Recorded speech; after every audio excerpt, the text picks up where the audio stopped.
Preeti Choudhary is a cardiologist who works at Westmead and at Blacktown Hospital, subspecialising in both adult congenital heart disease and cardiac MRI. She completed her cardiology training through Westmead Hospital, going on to complete a fellowship in adult congenital heart disease at the Heart Hospital and St Bartholomew's in London, followed by a fellowship in cardiac MRI at Great Ormond Street. She completed a PhD studying the prevalence and significance of non-compaction cardiomyopathy on congenital heart disease. Can you join me in welcoming Preeti to speak on adult congenital heart disease, the intensive care specialist? Thank you. Apologies to people who can't see the pictures, but we'll provide them. So two things. One, apologies if I get a phone call, and two, if my voice is not projecting. But anyway, I want to start with the good news. So when congenital heart disease patients are admitted to intensive care, one of the major things that you would do probably would be prognosticate to work out how active and how invasive you need to be. So this is recent data, hot off the press on the 5th of April this month, looking at congenital heart disease patients who came to ICU for a non-elective reason compared with an age and sex matched control. And the good news is that the short-term mortality was better, the total mortality was better, but there was no significant difference in the long term. Now, I see that there might be a bit of a bias when someone who's moderately sick but has congenital heart disease comes into hospital. You're more likely to put them in ICU, so you might get slightly a more healthier group of patients. But nevertheless, these are the patients that we will encounter. And in that setting, we should actually think about their overall prognosis in a reasonably positive way while we first encounter them. So they looked at the indications for admission, and by far arrhythmia, heart failure and pulmonary hypertension. These are the key things that we're going to see in our congenital heart disease patients. The red above is a congenital heart disease mortality, which is better in the short term than the non-congenital age and sex matched controls. So that's heartening. The long-term mortality is no different, and that also encounters a natural history of disease in some congenital heart disease populations, particularly worse in the most complex diseases.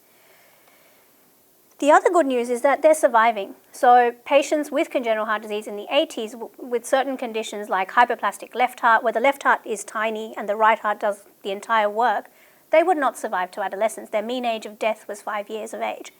I can count at least 5 to 7 hypoplastic left hearts that I look after in adulthood who are reasonably well compensated. So the survival increment happened in the 80s, sort of increment reduced in the 90s. We just had phenomenal paediatric ICU care. So you guys are part of the solution. And good cardiothoracic surgery, good bypass, excellent ICU care, good long-term follow-ups, and organising systems of care where we try to create these centres of excellence actually leads to mortality benefit. Now that improvement, which led to that improved survival, means that we, 2 to 3 decades down, we'll see a tsunami of these patients coming through. That improvement has sort of dropped down in our decade, 2000 to 2010, but I mean, how much better do you expect? I think we're getting pretty good at getting these patients out to graduate from their paediatric cardiologists, which is great. We've got better mechanical support. We're more willing to consider transplantation in congenital heart disease populations. Like I went to certain centres in London, outside London, who wouldn't even accept or think about referrals. And then there's certain areas in the UK, which was Newcastle, which had done their 6th Fontan transplant. And with close follow-up, really good surveillance, looking after their liver for several years, you can actually expect reasonable outcomes post-transplantation. So prognostication, what are you going to see? So this is comparing patients with simple and complex congenital heart disease with their age-matched control. So what is your risk of dying if you've got an ASD? The same as anyone else your age and sex. What is your risk of dying if you've got a Fontan? Well, 20 times more. Okay, so it's a nice graphic that kind of says, based on your lesion, what's your overall gross estimate of outcome? And in ICU, you guys are most likely to see this moderate to severe category of complexity.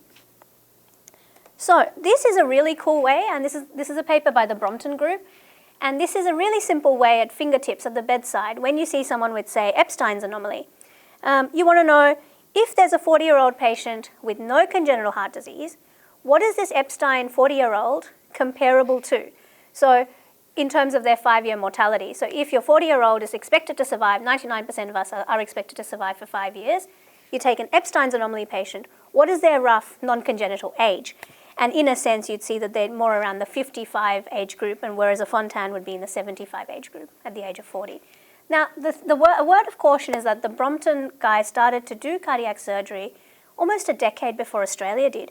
So all the improvements in the ICU and post-operative care were translated to us for free, in essence. And so our group is probably just a little bit better. I need data to prove that, but certainly our tetralogy population, if you compare the Australian population to the British population, matched for age and gender, they actually have better exercise capacity. Maybe it's more vitamin D, maybe because we're more of a sporting community. Not sure what the reason is, but we've had those benefits handed over to us in terms of clinical management. So what are you likely to see at Nepean ICU? Because you're not a cardiothoracic, a congenital surgical centre, that's the biggest volume at Westmead, so there'll be a bit of a different population. You're going to see the non-elective admissions. You're going to see lots of arrhythmia, a fair bit of heart failure, a bit of pulmonary hypertension, and a lot of sepsis. And you will anaesthetise because you've got bariatric people, you've got obstetrics and gynecology. You'll see the implications of that on congenital patients, so non-congenital problems in congenital patients. All right, so the way I like to phrase it is you'll see the undifferentiated, the unknown, where the patient doesn't know they've got congenital heart disease, the unrepaired, the underrated, where you think it's okay, but they're actually pretty sick, and the unexpected. Not expected to enter your doors, but they've turned up. So the first one is a 28-year-old, really common story, out of hospital cardiac arrest, working at a construction site, VF arrest. The people call an ambulance. They don't know anything about his history. He's only working there for 6 months. He gets a shock and he gets return of spontaneous circulation. You see him in ED, and when you open his chest, there's a clear sternotomy scar. Sometimes it's only when you do a log roll you actually see the thoracotomy scar, particularly in the obese patients. It's really well hidden because it happened when they were kids. Some other clues are clubbing, if they're clubbed, or things that you'll think about at med school, but then in ICU kind of don't think about too much because we have blood gases and tests. So things like that are clues for the undifferentiated patient to see what the underlying pathology is. And essentially now he's got sinus rhythm with ventricular ectopics and this sort of an ECG. In the interests of time, I assume all of you are great with ECGs, so I'm going to move forward. Anyone have any questions about this ECG? Does it not project well? No, we can say it. So right axis deviation, right bundle branch block, broad QRS, and RV strain pattern in a sense. So he's got some sort of an RV process. The lateral thoracotomy is ringing tetralogy of fallow alarm bells in my head at this moment, but coarctation repairs are thoracotomy scars, and then maybe a sternotomy scar for a valve, potentially. That's how you piece back the collateral history. And you don't have that much time. So you're time poor, resource poor. No one at work knows what the history is, and the patient can't give you a history. In our demographic, which is the reality of where we work, the collateral history may not be that good. Oh, he had some heart surgery and then he was cured, and then he didn't go back and see them ever again. Is pretty common, surprisingly common. A lot of people get the idea that the problem was fixed, but fixed does not translate to cured. And people will mistake that in lay world. So the important thing was he a blue baby? And if the mum says, oh yeah, he was blue when he was born, then you've immediately got a differential look. I think this is tetralogy of fallow. And something as simple as, does he get blue sometimes, or was he always pink at birth, are things that mums will remember if you have access to the mums and if the patient, if there's access to family. It's really important to get the surgical report. There's only 2 centres that do cardiac surgery, and they are brilliant at getting reports quickly to you. So Camperdown used to do it, but all their records got transferred to Westmead Children's. Now they're the only cardiothoracic centre. Sydney Children's did do a large group of patients, but again, they are pretty good at getting their records, and a lot of them do have cross-site appointments. So if you're stuck, my first port of call is Westmead Heart Centre for Children, and the nice secretaries there often know how to dig things up. So in an emergency, it's always worth calling them. Your next best friend, apart from the collateral history, is the person doing the echo, your sonographer, your intensive care physician, your cardiology team.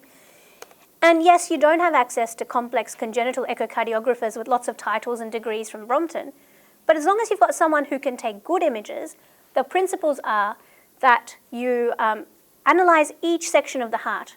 Each patient is different. If you have one congenital heart problem, you're going to have others.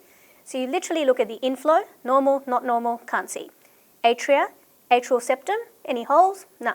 atrioventricular connections? Does a tricuspid valve join the right atrium to the right ventricle? And does the mitral valve join the left atrium to the left ventricle? Really simple stuff. But if you distill it down to that and draw beautiful box pictures, you will figure out congenital heart disease because it is that simple. There will be a constellation of problems, not an isolated single problem. And as long as you're aware that you've got to look for more than one problem, I think a general sonographer who knows how to get good pictures in the critically ill is great. Maybe you do this routinely, but for the cardiologists, I teach them to not underestimate your subcostal views.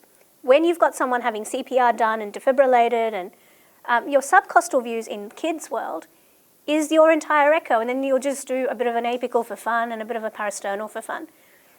Use it in your young, if they're not super obese, you'll actually get decent subcostal views, and it's so convenient. While they're doing CPR, you can quickly have a good look for at least ventricular function, at least huge gaping septal problems, and you'll see a little bit of the aorta and you'll see a bit of the pulmonary artery. It's just believe in it, because if you look, you'll find it, and you've got to move around quite a bit to get those views, but my tip of the day is to use subcostal views. So with this patient, echocardiography showed a pretty normal heart until you got to the parasternal long axis. And this is what we see. Let's try and see, hope it works. Nope. Does that work? Yep. So that's your right ventricle at the top here. That's your pulmonary valve, flowing forward, flowing backwards, and these are your big whopping pulmonary arteries. So what is that?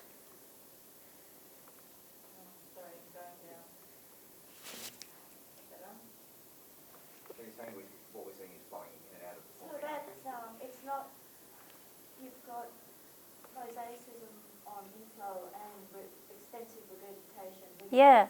Repaired neutrality and follow when they just put a big hole with a full vein. Yep. Valve used to be. Yeah, and more than the big hole, they open it up, but remember as a baby you grow by flow. So if you don't have a good pulmonary valve, your branch pulmonary arteries may not be that big when you're born. Also, your RV outflow tract is not that big. So what the surgeon does at the time of repair is they'll enlarge the RVOT, but sometimes they whack on a big Gore-Tex patch to augment the RVOT, which is great in childhood because the whole thing opens up, lots of flow, the branch PAs will grow well to the age of 2 years or so. But then, when you're older and you've got this whopping PR, the right ventricle starts to get dilated, and as it starts to get dilated, when it pumps, imagine the efficiency of that ventricle. The muscle at the bottom is pumping vigorously, but then you've got this big Kessel effect, Wind-Kessel effect, where you've got this big aneurysm, which is not muscle, which is just taking all the energy that the RV's just pumped out. So it's inefficient contraction and the RV fails. Plus, when they put a big whopping patch, they stitch it together. So there's a big whopping scar, which is a beautiful substrate for lots and lots of ectopics and arrhythmia. But the good thing is that often the arrhythmia starts from there, and therefore that's a spot that we can burn off and do some arrhythmia ablation as well down the track. But yep, that is your friend. So you're starting to think tetralogy of Fallot. You know there's free PR. You know the RV is dilated. And this is what I meant with the RV aneurysm. So if you look at all of this is muscle, and then it stops. And when you get to the RV outflow, that's all patch. So whatever energy this part generates is then taken up by this part, and it doesn't translate into great stroke volumes. On top of that, you've got this leaky valve, which is pushing everything back anyway. So not surprising that they're going to dilate their right ventricle, fail their right ventricle, and then have a cardiac arrest. Okay? Plus, when this happens and you start to get lots of ectopics from ventricular dilatation, it's pretty easy to have this neutral bit and electrically active muscle around it to set up a short circuit re-entry tachycardia, or VT, which is why this patient arrested. Then you find out a bit more history from the family, and you find out that there's actually not this sudden event. You actually realize that things have been going on for a while, and the patient's just completely ignored it. So you've seen this trajectory of starting to get a bit tired and short of breath 18 months ago, some palpitations a year ago, lost a job 6 months ago because he can't work as much as the other labourers and construction workers, but his wife's pregnant, so there's financial pressures, and so he doesn't tell anyone about his cardiac history. And so he had a faint 2 weeks ago, but he didn't go to hospital because he's scared of losing his job.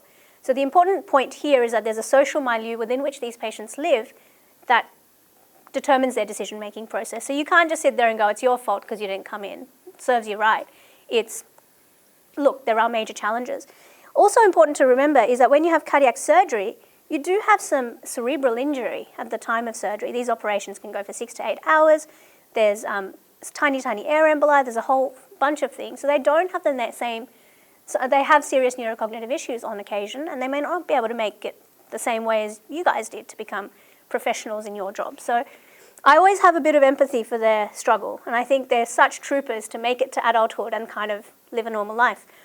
So this is the data from a paediatric cardiologist. He was premature, didn't gain weight. The point of that is that maybe the repair was delayed till his weight was good enough to operate on. So it wasn't an early repair with good outcomes, and because everything was tiny because he was premature, they probably needed to use a big fat patch. He had an initial BT shunt. The point of that is that that's what the thoracotomy scar is, that initial BT shunt. And then he had an open repair with a transannular patch, which is where the scar and the inefficiency in the right ventricle comes from. There was no residual VSD and a mild RPA stenosis, which was non-eventful previously. But if I'm going to do something about it now, I need to know what the right pulmonary artery is doing so I can fix it in the same operation. You want to give them as few operations in their lifetime as possible. And that there's no other congenital heart disease and no other comorbidities. So this is tetralogy of Fallot, and the reason I use it first is that it's a beautiful illustration of what one problem does. The septum meets like this in the heart, and you get a complete septum. In this case, the top part of the septum, where the arteries are attached to, kind of moves forward a little bit. And when it moves forward, there's a big gaping hole here, which is the VSD. When it moves forward, there's not much space for the pulmonary valve to grow, so the pulmonary stenosis happens. The RVOT is tiny, so it's a malalignment problem. The right heart pumps against it, so that's why the right heart is hypertrophied. And because the septum drags the aorta over it, there's an overriding aorta. So one tiny abnormality with the septum going rather than straight down leads to this major issue of 4 problems. So, and this happens early in childhood when mum's 7 weeks pregnant, so she might not even know that she's pregnant. And there are genetic things, so we know that DiGeorge syndrome, which is a chromosomal anomaly of the 22nd chromosome, is one of the things that is associated with tetralogy. So this is another example of, I have no idea why I put that in again, but anyway, I think you see it better. And they also get a lot of coronary anomalies. So anyone with ventricular tachycardia, always think about what the coronaries look like. And because I know that Nepean loves nerding out on cool echo images, I've got this, as I do too, so I share that with you. This is the aorta. Because the aorta is malaligned, it's also a bit rotated. So normally the coronary arteries would also be clockwise rotated. So instead of like that, they'll be like that. The aorta is bigger, but it doesn't dissect because the wall's still strong. So I don't worry about them until they get to 6 centimetres, whereas normally I'd start to worry at 5, just as a rough guide. And here what we see with the arrow is that that's the left coronary artery coming across the RVOT from the right coronary artery. So this patient has one coronary artery, just one. And when we try and do a transcatheter procedure and dilate up his right coronary artery, we're going to cause ischemia. And that happened at one of the live cases at a conference, which was extremely embarrassing, but luckily they hadn't deployed the valve and could salvage the situation. So coronary assessment in congenital heart disease is important because they don't inform normally either. So although they're young and they don't meet your heart attack alarm bells, they don't ring that, think about their coronaries as not being in the right position reasonably frequently, so about 4 to 5% of the time. All right, so what I would do here is once you've stabilized him, he's got his return of spontaneous circulation, you've assessed his cognition, you've extubated him, I want to reestablish his cardiac physiology now. What's the structure?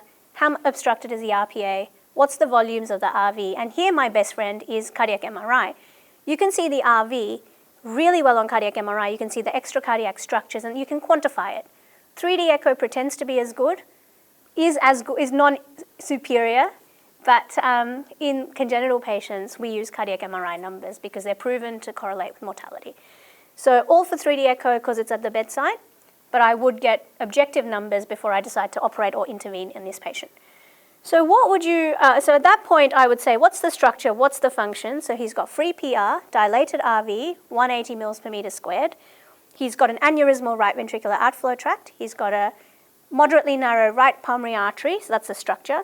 Ejection fraction is 35%, so it's impaired RV function. LV impairment can happen in tetralogy. Sometimes it's coronary anomaly related, sometimes it's the RV to LV interaction that causes LV impairment, more commonly in males and higher risk to die or have bad heart failure down the track. So that's a bad outcome measure. And then I want to know, okay, and he's got ventricular arrhythmia with lots of scar. So what am I going to do next? What are you going to do next? Who's going to give him amiodarone, your favorite drug? Sotalol is ours, and I don't think it's such a great drug. But anyway. All right, so amiodarone, I don't think it's unreasonable. I think it's completely fair to settle him down while we work him up. Then who's going to do an EPS on him? Scar BT. Yeah, right, transannular patch, big one. But Normally, yes. yeah, but he's come in with VF. Yeah. Down the track. Down the track, good answer. Who would do a VT ablation here? And who would treat the structural substrate first? I prefer to respect. I would definitely be getting help. Right, good call. Make it my problem, sure. All right, so yeah, so I would, so the point here is that unlike other cardiology, here, attacking the structural substrate for arrhythmia may be your answer. So here I would ask the surgeon to fix the pulmonary valve, so pulmonary open, redo stenotomy, pulmonary valve replacement. I would also ask him to augment the RPA while they're there. It's quick, easy, and you'll get him better haemodynamics, and he'll need less intervention down the track. Augment the RV, cut out that transannular patch to make the RV mechanical function a bit more efficient, to take out that Windkessel effect. And then I would wait for the RV to remodel. Now that is causing sleepless nights for me, but because he came in with VT. The RV will take at least 3 months to remodel. In that time, you could consider a life vest, but MRI would have told me something about the scar burden. If there's a lot of scar burden, I might just err on the side of giving him a device to get a few nights' sleep. But if there is not that much scar burden and the RV looks like it will recover, it's only borderline dilated and the function is only borderline, then I would let him go home, come back in 3 months, reassess the RV, and if he didn't have, and I'd look at the telemetry post-operatively, like when he's around recovery phase, if he's not getting any non-sustained VTs and stuff, he could probably go home for 3 months, come back, and at that point I would consider doing an EPS with view to ablation of that particular region of scar if there is any significant region. So remember, you've asked the surgeon to take out the RVOT. And these are sort of individualized decision making individualized for that patient, but made in multidisciplinary teams. So every month we have a congenital MDT and we discuss the specifics of each case. And sometimes in this case, because it's a bit borderline where is he going to get VT when he gets home and die with a pregnant wife, I might, we have to remeasure where we are at post-operatively. And then EPS in tetralogy has been shown to have a prognostic outcome. But there are some issues with that paper as well. There was only a small benefit. So we wait for more data. So the priorities here would be to stabilize, treat the hemodynamics of the substrate, have a good think about device therapy. And long term, I'd actually want to get that pregnant wife's baby having a fetal echo now to see if it's got any congenital heart disease. So your risk, if you've got a normal heart, is about 1%. That's pretty high, thinking about the number of babies born in the area. His risk, provided he has no DiGeorge syndrome or anything like that, is about 4 to 5%. And it's good to know that the baby may not necessarily have tetralogy. They might just have an ASD, or the baby might have severe pulmonary atresia, no growth of the PAs, and you want to then deliver and plan the delivery accordingly. So the social history is important, and you've sort of got to think outside the patient. ICU may not be making these decisions, but it's just little things to flag while you're there. And then you need to know his cerebral function, like can he go back to work? Can he actually engage in his type of work adequately? So if they're a high-powered air traffic controller, is his concentration immediately post-cardiac arrest good enough? Because I'm not going to let him drive for 6 months. Is he good enough to return to being an air traffic controller? No. So you've got to think about those things. So there are certain lesions that are more likely to predispose to sudden cardiac death, and the RVOT problems, as well as the other thing I would mention here is the Fontan and the Eisenmenger's physiology. So when you see these patients always have arrhythmia and whether or not they are at risk of sudden cardiac death. So atrial arrhythmia predicts ventricular arrhythmia. So if you see them with AF, that should ring alarm bells as well. All it's saying is that there's a bit of stretch and the heart's not happy in a really simplistic way. And then pretend the patient that came in, identical story, was actually something like just a congenital aortic stenosis. That's all it was. And I think valvular disease, and particularly something like congenital aortic stenosis, is underrated. We have lost patients who've had a Ross repair because they thought they were cured, and they had problems and never had further follow-up, and then they dropped dead. So what is a Ross repair? If you all know this, I'm sorry if I'm sort of simplifying it. You're just about to ask what. So Donald Ross was this awesome guy from the heart hospital who named his own operation. But anyway, so all you do is if you've got congenital aortic stenosis, it's a child, you don't want them to have a prosthetic valve. That's the aim of the game. Your pulmonary valve is the same size, so you cut that out and you stick it on in the aortic position. And because the right ventricle is less important, underrated, we stick a conduit there and we then let the right ventricle function, and next time I need to fix the conduit 15, 20 years later, I have a transcatheter option to try and open it up. So that's the idea is like if someone's a touch footballer and has an AFL career or doesn't want to take warfarin, then that's my go-to. If I give them a biological valve, it's going to degrade in a few years, so then they're going to have like recurrent operations every 5 to 10 years. So the Ross tries to get over the prosthetic valve issue, but it converts one valve problem to a two valve problem. And to do the Ross, the pulmonary artery does not have, you can't just take the valve, you need the supporting apparatus. So you take a bit of the pulmonary artery and move the whole thing over, like in the picture. But when you do that, you've got to cut the coronaries and then stick them on, okay? And this is a baby that may be about, 3 months old, so it's tiny. The heart rate's 160. It's all off pump, but it's pretty tiny stuff, and the coronaries might be 2 to 3 millimeters. So what can happen? So here we have a conduit from the right ventricle, so that's all graphed with a valve inside it. And next time I need to fix it, I can go through the catheter because there's supporting apparatus there. This is the pulmonary valve, which is a native valve for that specific patient. That's his pulmonary arteries, and the coronaries have been cut and brought over and stuck on. So it's a cut and paste job. So what can happen? So they've had lots of stenotomies. They might have lots of procedures because it might not be suitable. So if they had an anomalous coronary artery, the transcatheter option is gone. If the coronary is going right over the RVOT, you can't do the transcatheter method. So you might have had to reoperate on this patient 2 to 3 times to try and get the valve open enough. The pulmonary artery might block up, and you might see that when they're 7 and growing a lot quicker. So think about them as people who've had lots of operations. And they've got, often if you've got aortic stenosis, what else are you going to have with it? Remember, you grow by flow. So if you're not getting much flow distal to that spot, the aorta might be tiny, coarctation is much more likely. So simple things like aortic stenosis and coarctation can be an issue. Apologies, sorry. Hey, Samreen, what's up? Really quickly. Is there a STEMI? Okay, I'm doing a talk at the moment. Can I call you back in 5? The main question is orthopnea, platypnea orthodeoxia. If we can test the, cool, call you back then. Cool. Okay, bye. Sorry. Apologies, guys. Okay, so where was I? Coarctation. Coarctation seems simple, but grow with flow coarctation seems simple, but can cause problems. They can recoarct as they grow up. If you use Dacron patch to fix the coarct when you did it, that thing can aneurysm up.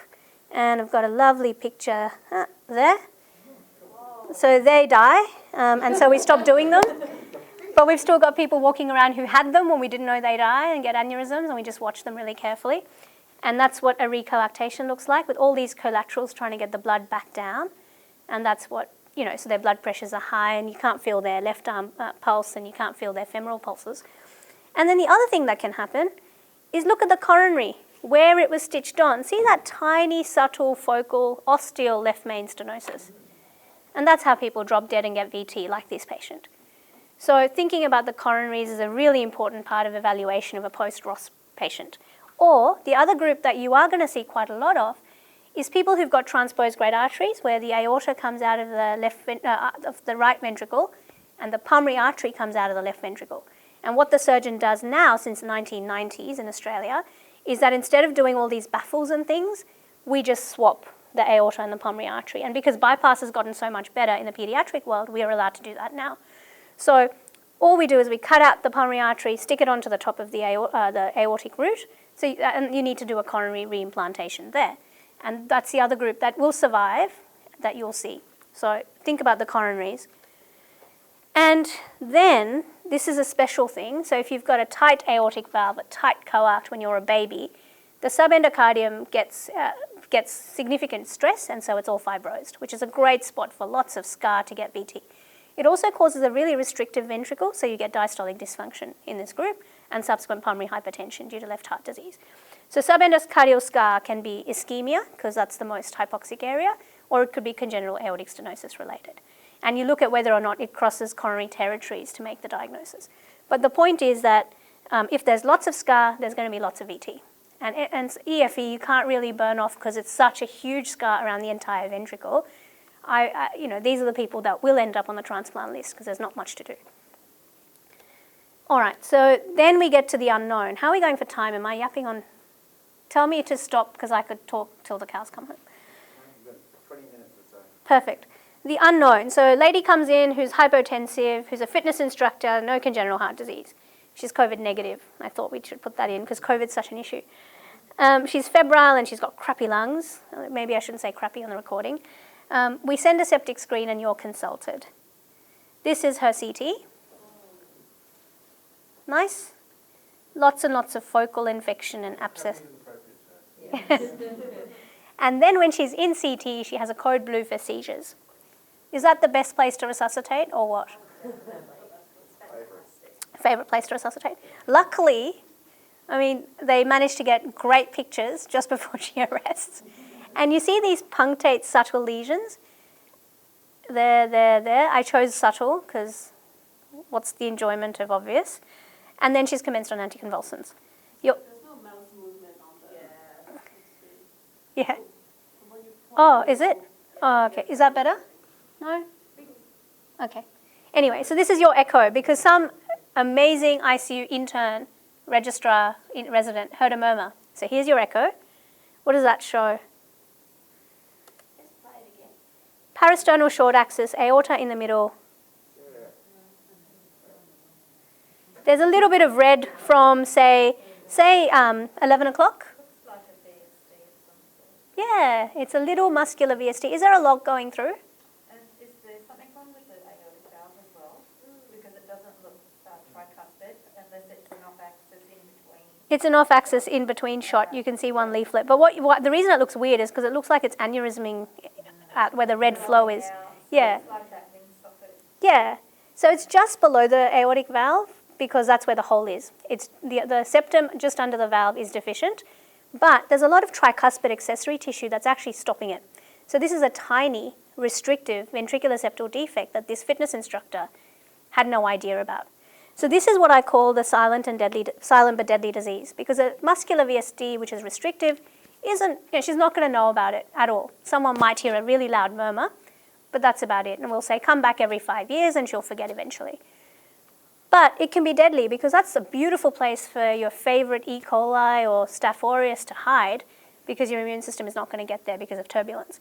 And if it does grow there, it's got two places to go, the systemic circulation and the pulmonary circulation. It can go to the brain, the spleen, the kidneys, it can go to the lungs, it can go on a world trip. And the patient's really sick when she was really well before. The other thing is that thrombus can do just the same thing. And so when you are giving central lines and when you're doing rapid fluid resuscitation and you're just pumping it out in the CT scanner, air embolism is something to be really cautious about because that is a real thing, can cause strokes. And I've had a patient with air embolism on ECMO for about 2 weeks, a year ago. But it is a real thing, and so be aware, and if you've got filters, have them, source them, hide them in the cath lab or something where you can get hold of them easily. The other thing that can happen, the other hemodynamic compromise, is that the Wind-Kessel effect, the VSD is whooshing from the left ventricle just under the aortic valve into the right ventricle. As it's whooshing, maybe the aortic leaflet gets carried away a little bit and you get AR. Maybe the hole is just right that the aortic leaflet's now prolapsing into the hole. You don't see the hole any longer, but you've got this rip-roaring, unexplained aortic regurgitation. And the LV is dilated as a result. So be aware of this entity. It's not infrequent. Again, I'd sort of put it in the 5 to 10%. But often this is something that's easily missed. And therefore, your clues are, a toe is really useful because you see that the plane of coaptation is a bit lower. Really hard to see that on TTE. You can if you're amazing. But I think a toe is just a lot more clearer because on the long axis view, you've got one prolapsing down quite a bit. And that's the mechanism of AR. So when you're doing echocardiography, it's not just that there is severe AR and LV dilatation, there is what's the mechanism. In a trileaflet valve, why is there AR in a young patient? Cool. And the other thing is which ventricle and which atrium will dilate in a VSD. And my fellows always get this wrong, so I just wanted to make sure that we had that. VSD is left-sided heart dilatation. But why?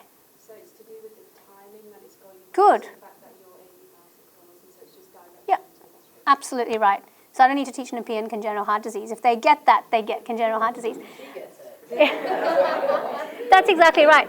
VSD is a systolic murmur. It's a systolic process. So your pulmonary valves open. The right ventricle, in essence, never sees that extra flow. It's gone.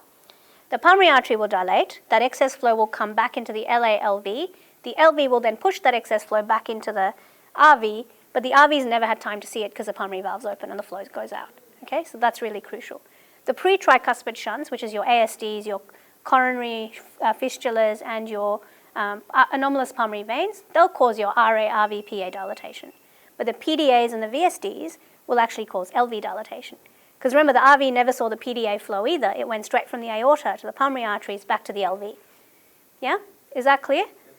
Cool. Now here, the key question will be then, so yes, she'll need operation because she's got systemic emboli. You want to get control of sepsis, but when are you going to do it? Because there's a risk of cerebral bleeding, and these are all difficult decisions to make. So send them over to us. Because we don't do anything that much better, but we just sit around and talk about it, and it's fun. Okay, the unrepaired. So this is my favorite case, Syrian refugee at the age of 20 who turns up blue because she's had seizures. And I'll make this quick. The key things here are she's had a VD section in a refugee camp in Iraq. That's when her seizures started. She's had a stroke because of a previous repair, and you see a thoracotomy scar there. And then she comes in because she's having recurrent seizures. And then she has concernatory status epilepticus, and this is what she looks like. So what's the obvious features here? Clubbing. What color is she? Blue. Blue, clubbing, lips are blue, and there's a systolic murmur on inspiration. Her SATs are 90. Do we put her into the hot zone for COVID? No. Good. Sorry. I think I'll stop harping on about that. This is her LV. So what do you see there? This is the ventricular septum, and there's nothing. Big, fat, whopping, great VSD. Okay, the atria are one chamber. There's a huge ASD. And I can see two orifices here that are reasonably well balanced. But sometimes you get this, which is two orifices still. Is it playing? Two orifices still, because I see one here. But most of the valve is actually going into the RV, and not much is going into the LV. Does everyone see the imbalance there? As a result, because you're not growing by flow, the LV is tiny. So the lucky thing about this Syrian girl was that she had really, really tight pulmonary stenosis, which means her pulmonary circulation was protected from pulmonary hypertension for all these years. So she kind of pulmonary banded herself really well. And so I could actually sit down and think about doing a two-ventricle repair. Unfortunately, there was caudal tissue attached to the septal crest when I looked into it a bit more. And if I cut that out to patch it up, the valves will stop working and she'll get AV valve regurgitation. So unfortunately, this is the oldest Fontan that I've ever done. But I sent her for a Glenn 2 years ago, which is SVC to pulmonary arteries, and then converted her to a Fontan last year. This year, she's off in Syria getting married and trying to probably be pregnant because she doesn't want contraception, because she feels that much better. So, but that's a different discussion for a different day. It's astounding that you feel better with Fontan circulation. Yeah, it's astounding. I mean, her 6-minute walk test got a lot better. I suspect it was good cardiac rehab, and overall, she actually has a reasonable size left ventricle, although it's tiny. It's still a good size, and so it's effectively working as a better pump than she had before. Cyanosis causes problems in lots of other organs. So liver, kidneys are blue. The weird thing is you clot more, but you also bleed more. You've got platelet function abnormalities, but you've got activated platelets because of shear stress. So in an Eisenmenger's patient, if there is a shunt, you may think about closing it to reduce the platelet activation, but the treat and close days are gone, and I generally just leave them alone. And there's a really good reason for leaving them alone, which is that they've got a reasonable prognosis, just leaving them alone, if there are no other options. So the key thing here is twofold. One, when they are cyanosed, they have increased erythrocytosis. When that happens, they're polycythemic. If they're polycythemic, it's hard to tell how polycythemic should they be for that particular saturation. And therefore, if they are iron deficient, we ignore it, miss it, and lose the plot there.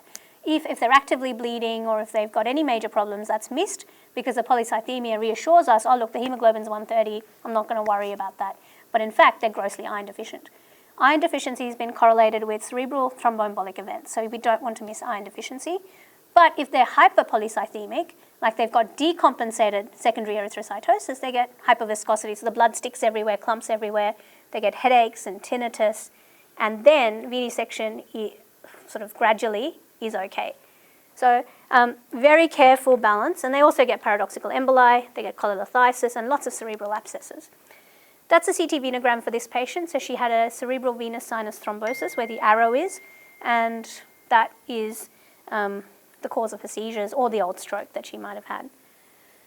Pulmonary hypertension, the definitions change and have recently come down to 20, but targeted therapies, particularly in this population, are really good. And someone like her, I'd go straight for a sequential thing. I wouldn't wait for sildenafil for a week or two. I'd hit her with sildenafil and bosentan at the moment, and then early epoprostenol. Now think about her. If I give her an IV epoprostenol infusion, what's the risk? Air embolism, paradoxical embolism. So there you can think about inhaled epoprostenol, which you've got in ICU. How many of you have used it? Yeah, it works like a charm. I mean, I've had a patient arrest because the IV epoprostenol line wasn't working for 30 seconds. While they were quickly changing it, she arrested. So it's brilliant because it actually works. Oxygen has not much survival benefit in this group, and treat and close where you think the ASD, let's just give her some pulmonary vasodilators and then close that big ASD with pulmonary hypertension.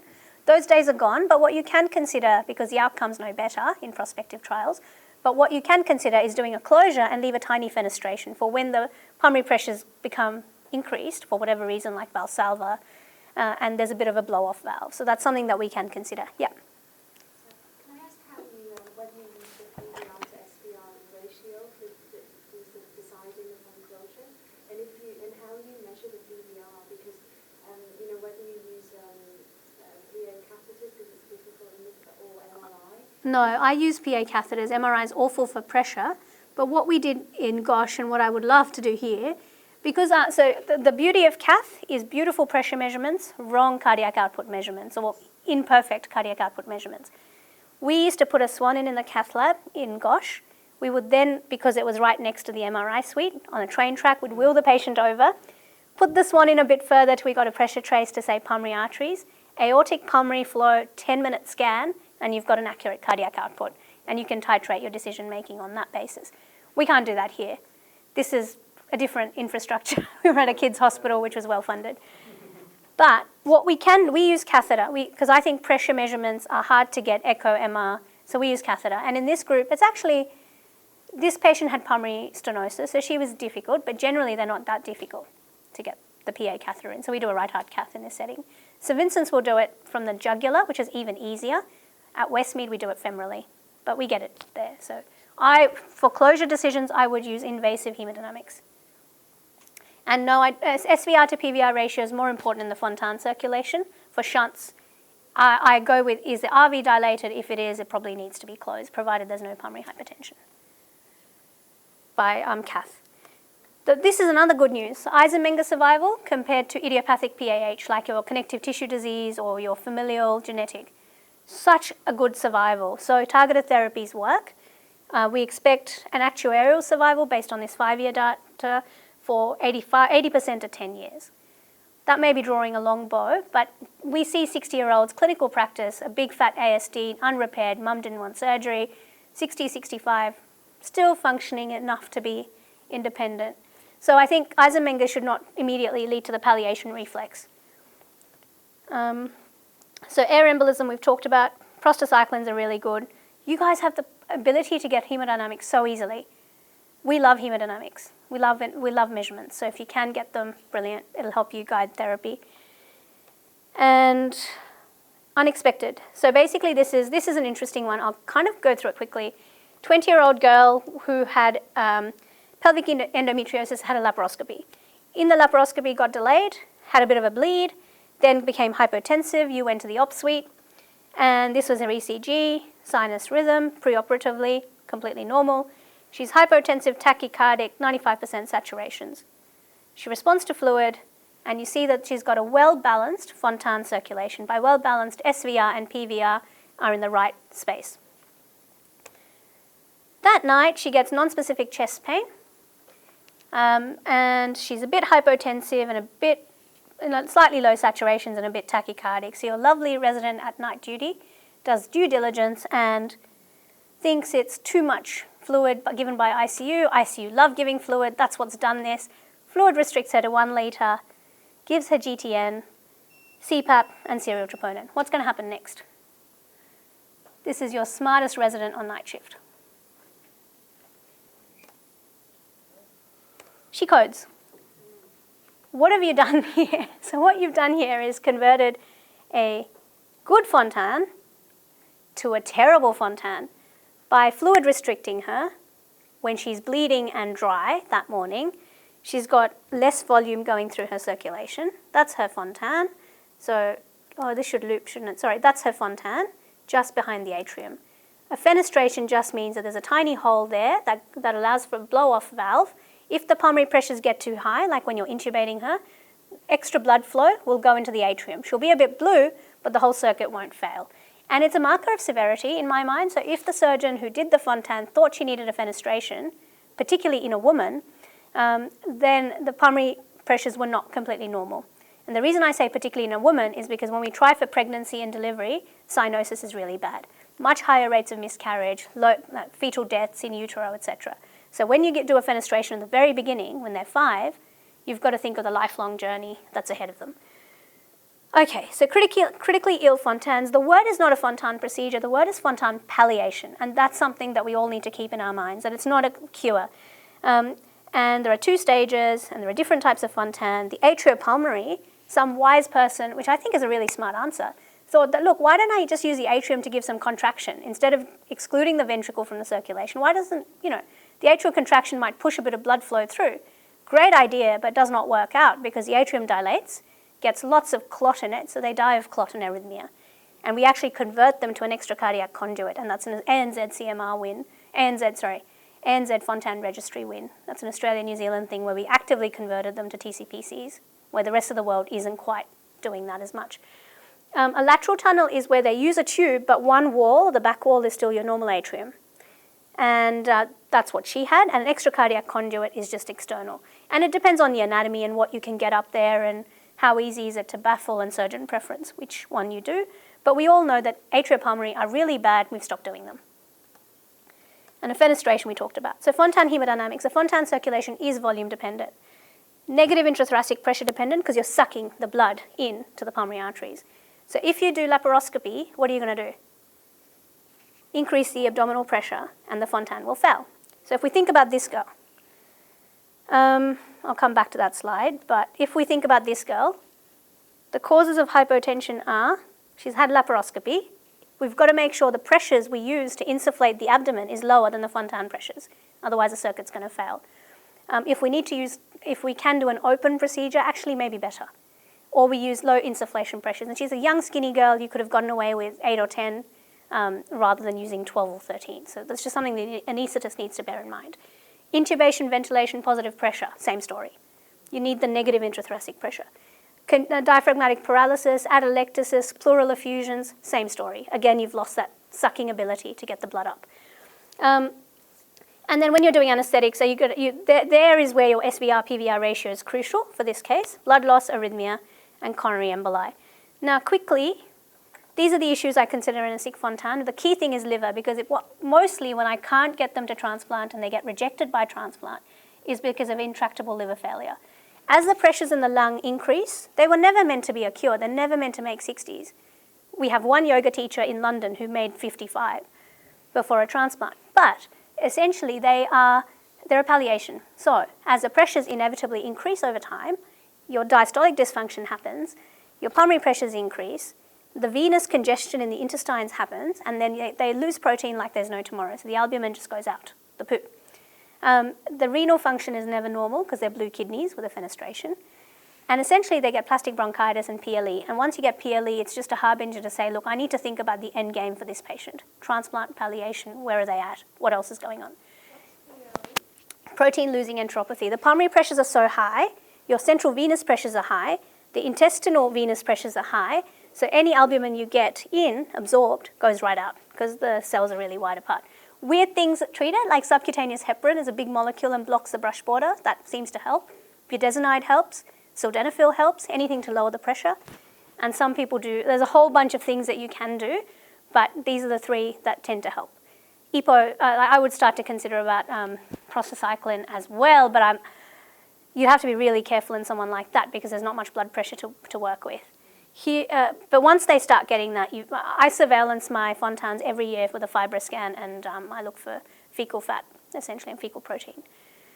All right, in ICU, you need to think about where they are in their journey in terms of the end game. And transfusion, remember, if transplantation is on the cards, unnecessary transfusion means that they're going to be allosensitized. So then less hearts will match them when there are no hearts anyway. So if you can do iron infusion instead of a transfusion and they're not acutely unwell, maybe that's something to consider to fine-tune what you're doing. But obviously if they need volume, give blood. That's great. But if they're a bit more stable and you can give iron instead, go for it.